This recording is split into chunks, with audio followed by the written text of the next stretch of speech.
Pemirsa, bertemu lagi dengan channel Salah Kaprah. Kali ini kita akan bercerita tentang seorang pemuda yang jatuh cinta kepada seorang wanita. Cinta pertamanya berkembang terus dan ia ingin melangsungkan dalam sebuah pernikahan. Sederhana. Pemirsa, sastrawan besar Khalil Gibran pernah menulis kisah cinta pertama itu sangat indah. Ini yang dikatakannya. Semua yang dilakukan seorang laki-laki tentang cinta mereka hanyalah mengingat cinta pertamanya, sekalipun begitu menyakitkan misterinya. Pemirsa, kita masuk ke dalam ceritanya. Esensi di channel ini pada kisah cinta pertama. Suatu hari seorang pemuda kesemsem sekali dengan seorang wanita, putri seorang nelayan. Mereka berkenalan, mereka berpacaran, cinta mereka bersemi. Pada akhirnya suatu hari si pemuda memutuskan untuk meminangnya. Maka pada hari bulan yang dianggap baik, ia mendatangi rumah si putri di rumah nelayan. Sampai di sana ia mengutarakan maksudnya kepada ayah si putri. Pak, saya ingin melamar putri Bapak. Dijawab langsung oleh sang ayah yang seorang nelayan sambil membereskan ikan-ikan hasil tangkapannya. Nah, tidak masalah kalau sudah cukup umur, kalau sudah ada rasa cinta dan saling menyayangi. Namun ingat satu hal, Bapak minta mas kawinnya uang miliaran. Mendengar kata-kata ayah si putri, terpukullah batinnya. Dia tidak menyangka seorang nelayan meminta mas kawin miliaran untuk acara pernikahan putrinya. Dengan terbata-bata dia berkata kepada si nelayan, mohon maaf Pak, saya baru punya uang 20 juta rupiah. Itu pun sudah 10 tahun saya kumpulkan. Nah, pulanglah dulu, perbaiki hidupmu, sejahterakan hidupmu, siapkan mentalmu, siapkan juga materi, barulah datang lagi meminang putriku. Dengan hati terpatah-patah, si pemuda balik ke rumahnya dengan perasaan yang galau, dengan hati yang hancur. Dia seperti putus asa bahwa dia tidak akan bisa memenuhi apa yang menjadi syarat dari ayah si putri. Pemirsa, melihat keadaan putra semata wayangnya yang bermuram durja, duduk termenung, begitu sedih, seorang ayah yang bijaksana mendekatinya. Nak, ada apa dengan dirimu? Tidak seperti biasanya kamu seperti ini. Diutarakanlah maksudnya. Ia sudah mendatangi si nelayan. Dia mengatakan akan menikahi wanita itu, tetapi ia tidak siap dengan uangnya. Dari cerita itu, pemirsa, sang ayah mengerti.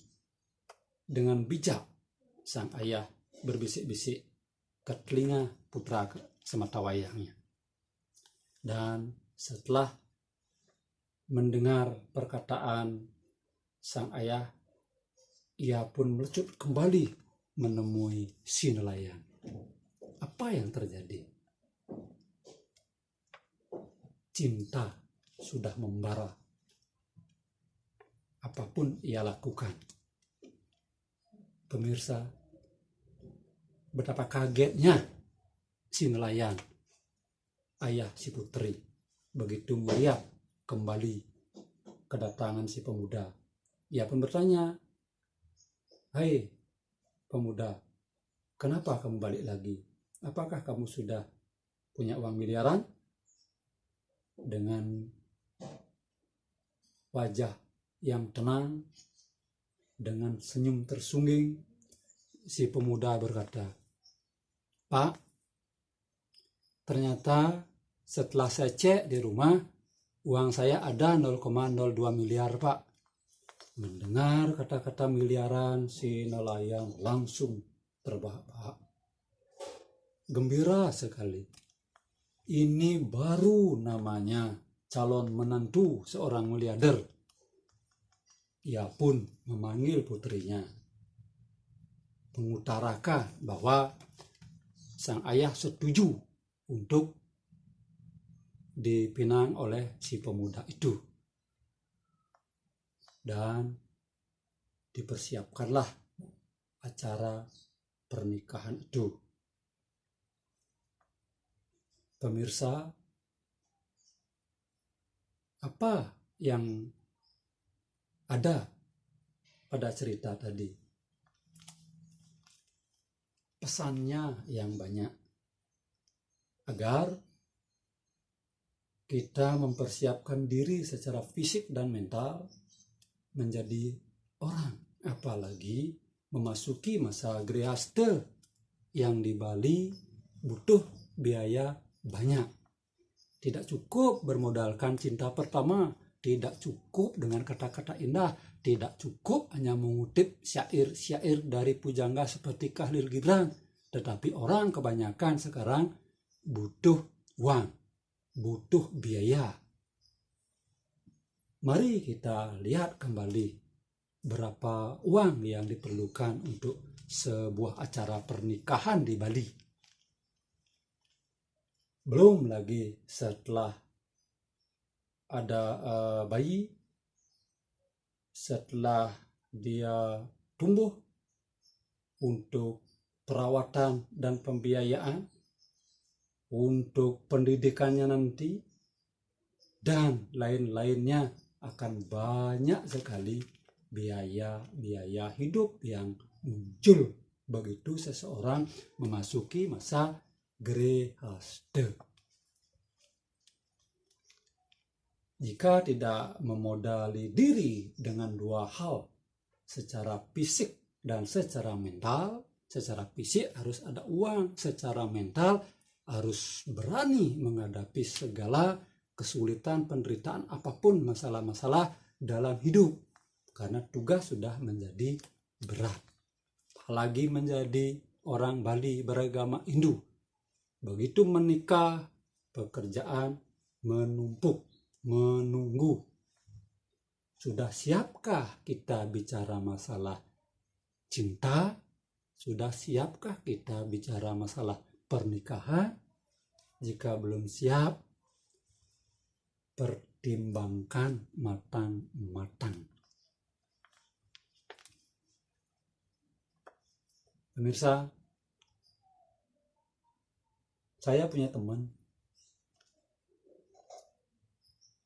Dia berkata pada saya, "Dar, saya hanya akan menikah kalau sudah bertemu pasangan yang sempurna, yang sudah siap pekerjaannya, siap mentalnya, siap rumah, siap mobil, siap segalanya sudah ada, baru saya mau menikah." Teman saya seorang wanita, dia mengharapkan suami yang seperti itu. Itu wajar. Biaya hidup sekarang seorang wanita, hitung saja, banyak sekali. Ketika wanita minta kehidupan sejahtera, kita menyebut materialistis. Tidak. Orang tua mereka juga membiayai dengan materialistis, dengan materi, bukan dengan khayalan-khayalan. Jadi maklumilah, sadarilah. Itu yang saya maksudkan. Pemirsa, tidak mudah menjalani